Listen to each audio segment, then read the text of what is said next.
আমি তো এখানে শান্তিতে বসাচ্ছিলাম, আর চতুর্দিকে শুধু দৃষ্টি বুলাচ্ছিলাম। কি কষ্ট হচ্ছে আমার ভাইদের। নারায়ে তাকবীর। চাঁদা আমরা নিব না, দুর্নীতি আমরা করব না। চাঁদা আমরা নিতে দেব না, দুর্নীতি আমরা সহ্য করব না। এই বাংলাদেশটাই আমরা দেখতে চাই। যুবকদেরকে আমরা স্পষ্ট ভাষায় বলতে চাই, বন্ধুগণ, তোমাদের সাথে আমরা আছি। আমি আজকে জামাতের আমির হিসাবে এখানে কথা বলতে আসিনি।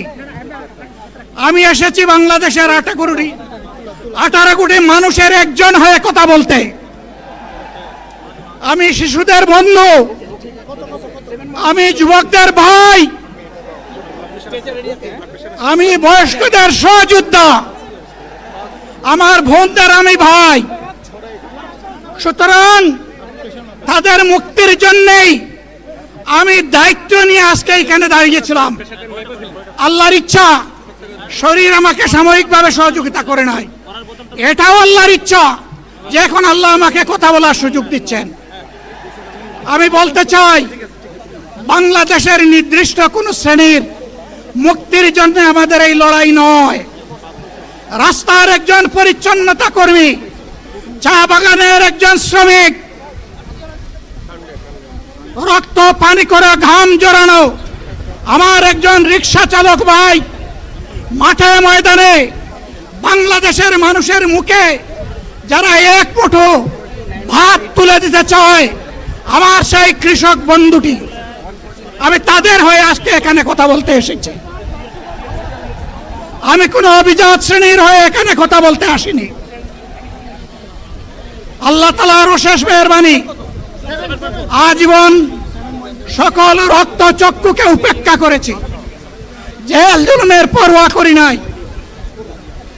আমার আফসোস, 24 সালে জাতিকে মুক্তি দিতে গিয়ে যারা জীবন দিয়ে শহীদ হলো, আমি তাদের একজন হতে পারলাম না।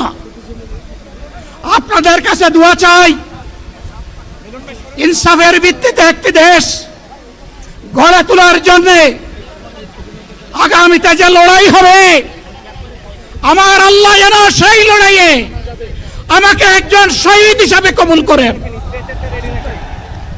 সম্মানিত বন্ধুগণ, আমাদের প্রিয় শহীদ নেতৃবৃন্দ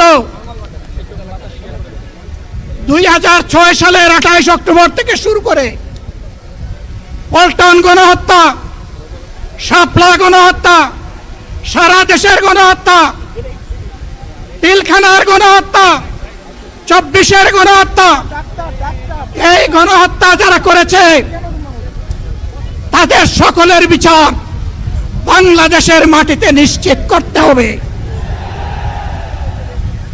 এদের বিচারের দৃশ্যমান প্রক্রিয়া শুরু না করা পর্যন্ত পুরানা ব্যবস্থাপত্রে বাংলাদেশ আর চলবে না।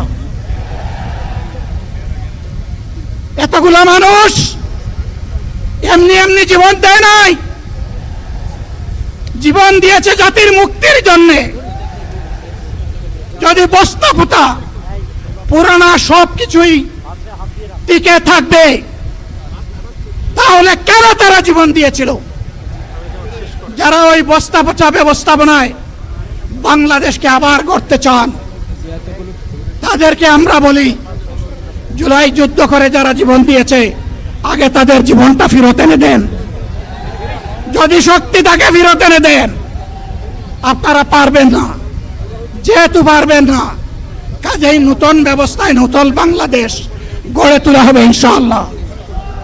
শিশু, কিশোর, যুবক, মা, বোন, শ্রমিক, ছাত্র, জনতা, ব্যবসায়ী, সবাইকে যেই দেশ, যেই সংবিধান, যেই রাষ্ট্র নিরাপত্তা দিতে পারবে, সেই নতুন বাংলাদেশ আমরা গড়ে তুলতে চাই।